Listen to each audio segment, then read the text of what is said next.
শেখ মুজিব যে আওয়ামী লীগের জন্ম দিয়েছিল আর শেখ হাসিনা যে আওয়ামী লীগের নৌকাকে ডুবিয়ে নিয়ে গেছে, এই নৌকার বাংলাদেশে জাগ্রত হবে না, হবে না, হবে না। কোন অবস্থাতেই সরকারের ছাত্র ছায়ায়, সরকারের সহায়তা নিয়ে যদি দল করতে চান, বাংলাদেশের মানুষ আপনাদের পিঠের চামড়া রাখবে না। কিসের সংস্কার? শেখ হাসিনা পালিয়ে যাওয়ার মধ্য দিয়ে বাংলাদেশের 70-80 সংস্কার হয়ে গেছে।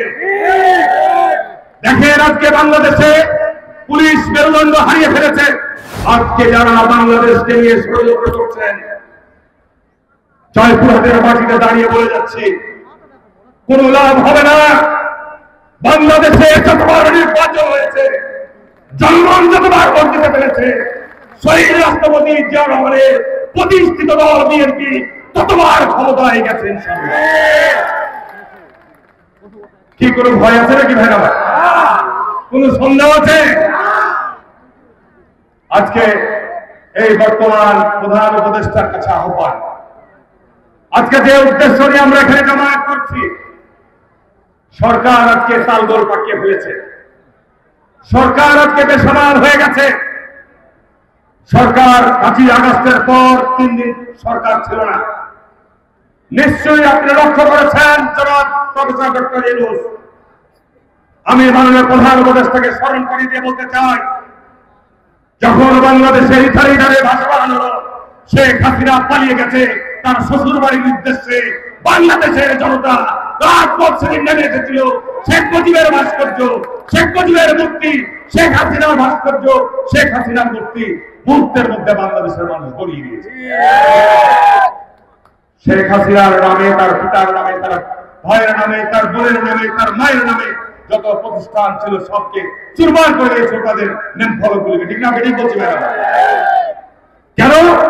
একটি কারণ যে শেখ হাসিনা বাংলাদেশের মানুষের উপর অন্যায় এবং জুলুম করেছে। মাননীয় প্রধান উপদেষ্টা, আপনি 8 তারিখের পরে সরকার গঠন করেছেন, আমরা আপনাদের সহযোগিতা দিচ্ছি। আপনার প্রধান দায়িত্ব এবং কর্তব্যই হচ্ছে সানবিট সব দিবে সামাল। সানবিট ম্যাজিক প্রেস ডিশওয়াশিং এর মাথা ঘোরানো সলিউশন। কিসের সংস্কার? শেখ হাসিনা পালিয়ে যাওয়ার মধ্য দিয়ে বাংলাদেশের 70-80 সংস্কার হয়ে গেছে। দেখেন আজকে বাংলাদেশে পুলিশ মেরুদণ্ড হারিয়ে ফেলেছে। প্রশাসন আজকে একটা সাংঘাতিক বিতরণ অবস্থার মধ্যে রয়েছে। এরপরও বাংলাদেশের মানুষ ধৈর্য এবং সহিষ্ণুতার মধ্য দিয়ে যে গত 15 বছরের চাইতে বাংলাদেশের মানুষ অনেক শান্তিতে আছে, সুস্থিতে আছে। কি ঠিক না? বেরিয়ে বলছিলেন আমরা ধৈর্য ধারণ করে আছি।